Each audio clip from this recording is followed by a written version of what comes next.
100 টাকার সাজনা আমি দেশি আলু আর বড়ি দিয়ে রান্না করব। কারণ আমি আর মাছ দিতে চাচ্ছি না, কারণ সাজনাতে মাছ দিলে আমি আর খেতে পারবো না।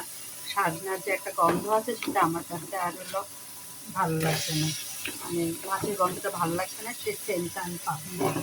এই জন্য আমি আজকে সাজনাতে রান্না করব দেশি আলু আর বড়ি দিয়ে। এই দেশি আলু দিয়ে সাজনা রান্না করলে খুব টেস্ট। আপনারা যখন যদি কেউ রান্না না করে তাহলে অবশ্যই রান্না করে খাবেন, ভালো লাগবে। তবে এটা মাছ দিয়েও রান্না করতে চেয়েছিলাম, কিন্তু এখন দেখি মাছ ভিজাইতে মাছ হলো নামাইতে অনেক লেট হয়ে যাবে।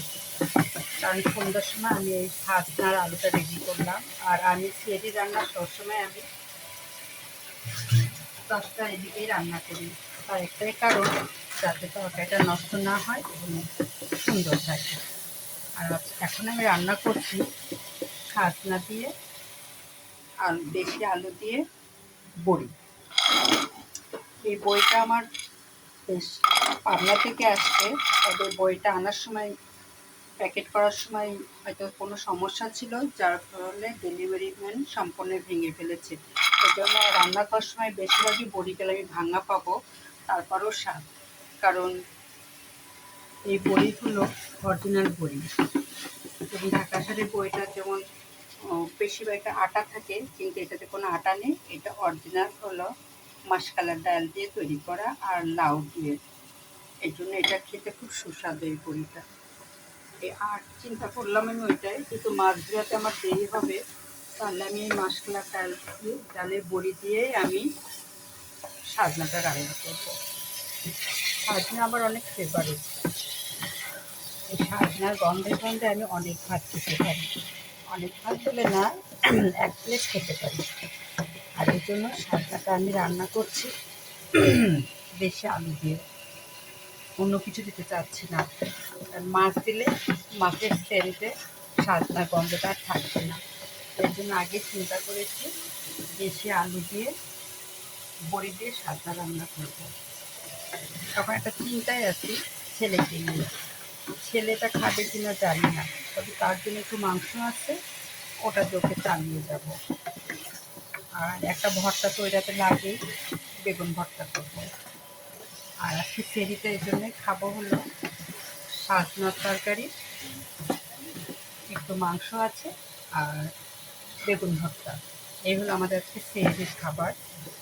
তবে সাজনাটা আমি কষাতে থাকবো এইভাবে বেশ সময় নিয়ে। কষানোর পরে আমি পরে আলুটা দিয়ে কষাবো, কারণ আলুটা পুরো আমি সিদ্ধ করে নিয়েছি। এই দেখুন, তেমন কাটাকাটি করি নাই, গোটা গোটায় আছে। এই সিদ্ধ আলু দিয়ে পরে একটু কষাই নিব, তারপরে পানি দেওয়ার পরে বড়ি দিয়ে দিব।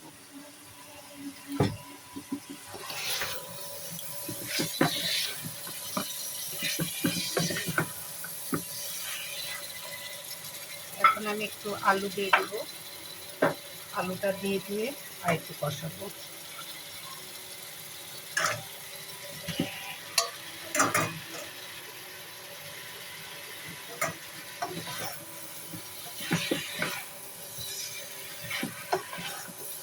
এই বছরে আজকে প্রথম সাজনা রান্না করছি, তবে আমাকে সাজনা রান্নাটা খুব বেশি দেখবেন, কারণ আমি খুব পছন্দ করি বিদায় আমার সাহেব যথেষ্ট ঘন ঘন সাজনাটা নিয়ে আসে। এটাকে আমি খুব সুন্দরভাবে কষাবো।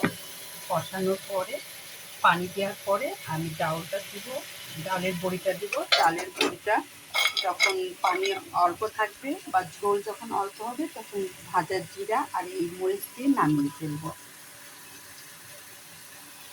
এখানে রাখছি। আজকে আমি রান্না করতেছি দেশি আলু দিয়ে সাজনা, তার সঙ্গে থাকতেছে ঠাকুরি কালার বড়ি বা মাসকলার ডালের বড়ি। এখানে রাখলাম। আল্লাহ হাফেজ।